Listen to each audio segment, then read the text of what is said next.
Allahumma salli ala nabiyil hasimi Muhammadin wa ala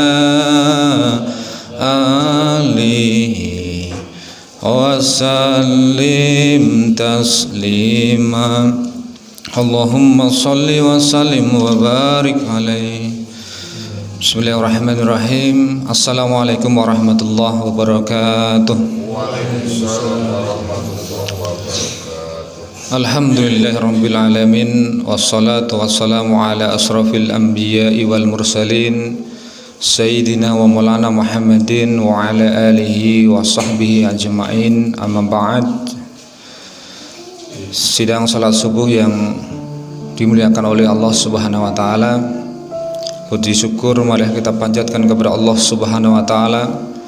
Alhamdulillah, Allah Subhanahu wa taala masih memberikan kita nikmat yang bila kita hitung nikmat Allah maka kita tidak akan sanggup menghitungnya.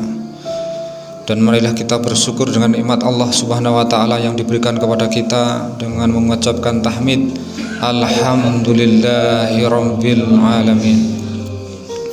Salawat serta salam semoga tetap terlimpah curahkan kepada uswah hasanah kita habibana wa nabiyana Muhammad sallallahu alaihi wasallam, kepada keluarga beliau, sahabat beliau dan umatnya ila yaumil qiyamah. Amin ya Allah ya rabbal alamin. Jamaah sidang salat subuh yang dimuliakan oleh Allah Subhanahu wa taala, pada kuliah subuh pagi hari ini saya ingin mengambil tema syarat-syarat masuk neraka. Jadi syarat-syarat masuk neraka. Kita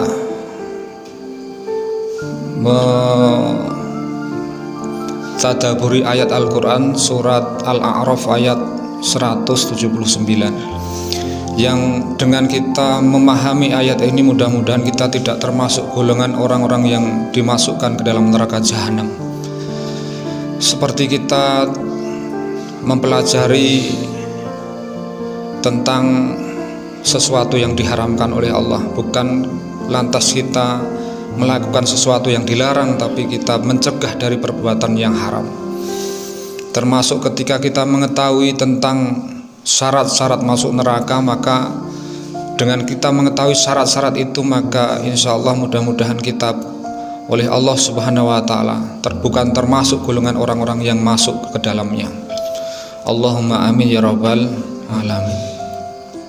Allah Subhanahu wa ta'ala berfirman, a'udzubillahi minasyaitonirrajim, walaqad dzaraqna li jahannama katsiran minal jinni wal ins. Kata Allah,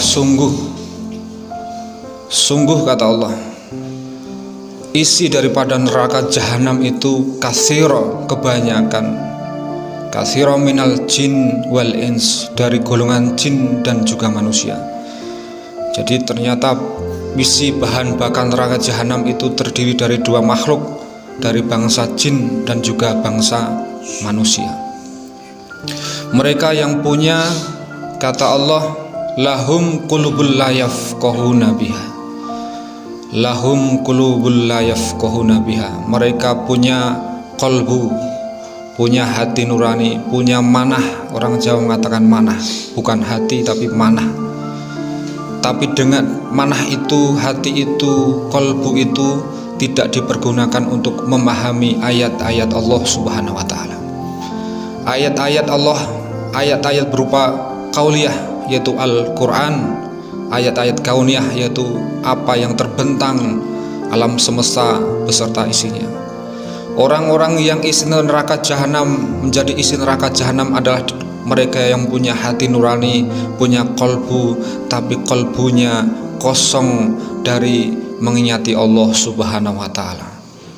Dia tidak tahu tentang kolbu, padahal kolbu itu, kata Rasul, itu adalah sesuatu yang kolbu itu baik, soluhat faidah solhat amalu, maka amalnya akan baik.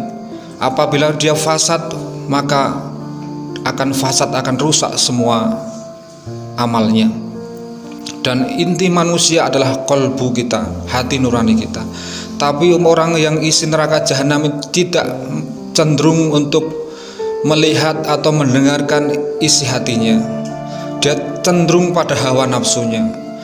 Padahal kita manusia secara fitrah dikaruniai hati nurani itu adalah selalu membisiki, selalu mengingatkan akan jalan kebenaran. Tapi orang-orang yang menjadi isi neraka jahanam, dia tidak cenderung mendengarkan isi hati nuraninya, hanya dia memperturutkan hawa nafsunya. Yang pertama adalah lahum qulubul la yafqahuna biha.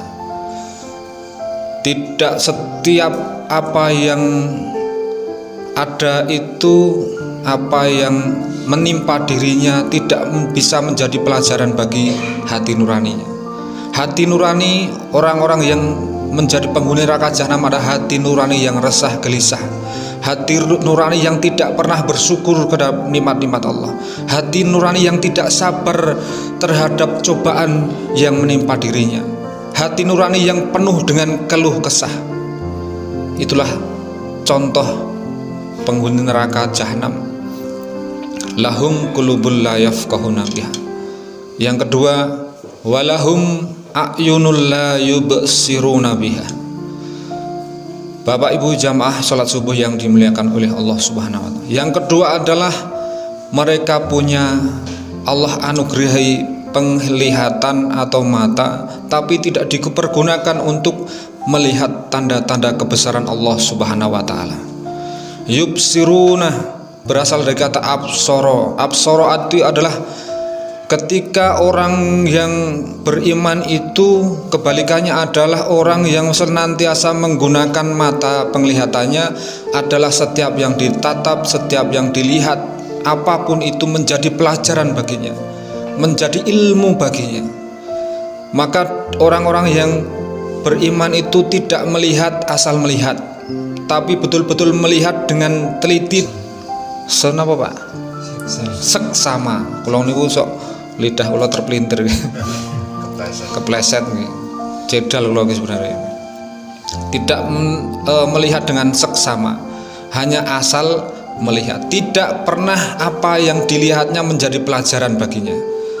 Asal melihat, asal memandang, tidak pernah dijadikan itu adalah dari Allah dan itu adalah pelajaran bagi dirinya.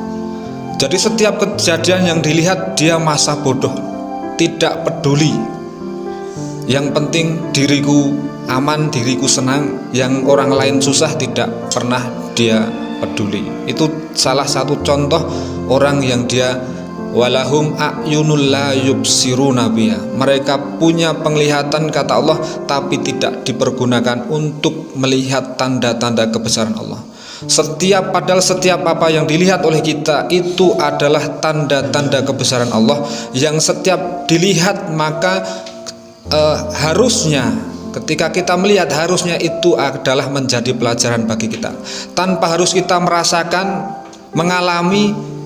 Itu sudah bisa menjadi pelajaran bagi kita, bahwa keburukan itu akan melahirkan keburukan, kezoliman akan melahirkan kezoliman, kejahatan akan melahirkan kejahatan. Itu yang kedua. Yang ketiga adalah walahum azanul la yasma'una biha. Mereka punya pendengaran tapi tidak dipergunakan untuk mendengarkan ayat-ayat Allah. Bapak Ibu yang dimuliakan oleh Allah Subhanahu wa taala, betapa banyak saudara-saudara kita yang Allah Subhanahu wa taala coba dengan tidak bisa melihat sejak lahir, tapi betapa mereka banyak yang jadi penghafal Al-Quran, karena betul-betul pendengarannya itu hanya untuk mendengarkan ayat-ayat Allah Subhanahu wa taala. Tapi orang-orang yang menjadi isi neraka jahanam itu menggunakan pendengarannya itu hanya untuk mendengarkan keburukan-keburukan orang. Jadi kemana-mana itu yang didengar si A itu bagaimana ya. Jadi yang diteliti, yang didengar itu harus mencari aib orang, mencari keburukan orang. Padahal manusia itu memang ya banyak yang salah. Kalau kita teliti itu, kita tidak ada yang sempurna, mesti ada sisi jeleknya, sisi buruknya. Karena manusia al-insanu mahalul khata' wa nisyan. Manusia tempatnya salah, khilaf, lupa, maksiat, dosa. Karena apa? Karena supaya kita bertobat kepada Allah, banyak meminta ampun kepada Allah Subhanahu wa taala. Kita lihat misalnya ada kiai, ada ulama di media sosial atau di televisi, ada kiai ustadz yang tergelincir dengan omongannya. Menandakan apa? Kita tidak boleh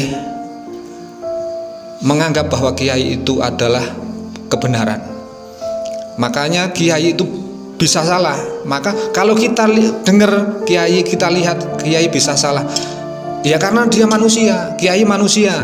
Maka kiai pun ketika bersalah harusnya segera beristighfar, segera bertaubat. Dan kita yang melihat itu, oh kiai juga manusia, ada kesadaran bahwa kiai itu manusia bukan Tuhan. Maka kiai pun bisa salah, bisa tergelincir. Itu seperti itu.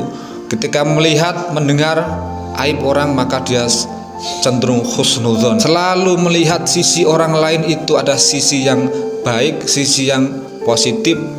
Itulah orang-orang yang penghuni surga. Kebalikannya tadi, beda orang yang penghuni neraka jahanam, selalu mendengarkan, mencari-cari, mendengarkan keburukan, aib orang lain. Bukan digunakan pendengaran ini selalu mendengarkan ayat-ayat Allah Subhanahu wa taala. Yang ketiga, yang selanjutnya adalah ditutup, ulaika kal an'am balhum adhal. Mereka itu ibarat kal an'am, binatang ternak, balhum adhal, bahkan lebih rendah daripada binatang. Orang yang tidak menggunakan hatinya untuk memahami ayat Allah, tidak menggunakan pendengarannya untuk melihat tanda-tanda kebesaran Allah, tidak menggunakan pendengarannya untuk mendengarkan ayat-ayat Allah, ulaika, mereka itu bagai binatang ternak, bahkan lebih rendah, lebih sesat daripada binatang ternak. Dan Allah mengunci dengan sebuah kalam, sebuah firman, ulaika humul ghafilun. Mereka itu adalah orang-orang yang ghafilun, orang-orang yang ghaflah. Orang-orang yang ghaflah itu kalau kita terjemahkan keumuman itu adalah orang-orang yang lalai dari mengingati Allah. Orang-orang yang kalau bahasa modern adalah orang-orang yang tidak peduli. Jadi ghaflah itu adalah orang-orang yang tidak peduli dengan tetangganya, dengan masyarakat sekelilingnya. Dia masa bodoh.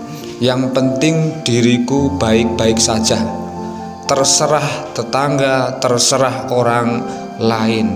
Yang penting aku aman, aku nyaman, aku enak, aku bahagia. Tetanggaku kelaparan, tetanggaku atau sanak saudaraku dalam kekurangan, sakit, terserah. Yang penting saya sehat, saya aman, saya nyaman, saya bahagia. Itulah orang-orang yang tidak peduli. Dan orang yang tidak peduli masa bodoh dengan orang lain, itu adalah salah satu tanda daripada penghuni neraka jahanam. Nauzubillah min dzalik. Mudah-mudahan apa yang saya sampaikan, saya sendiri adalah menasehati diri sendiri, dan mudah-mudahan apa yang saya sampaikan itu bermanfaat bagi jamaah semuanya. Kita tutup dengan kafaratul majlis. Subhanakallahumma wa bihamdika asyhadu alla ilaha illa anta astaghfiruka wa atubu ilaik. Wassalamualaikum warahmatullahi wabarakatuh.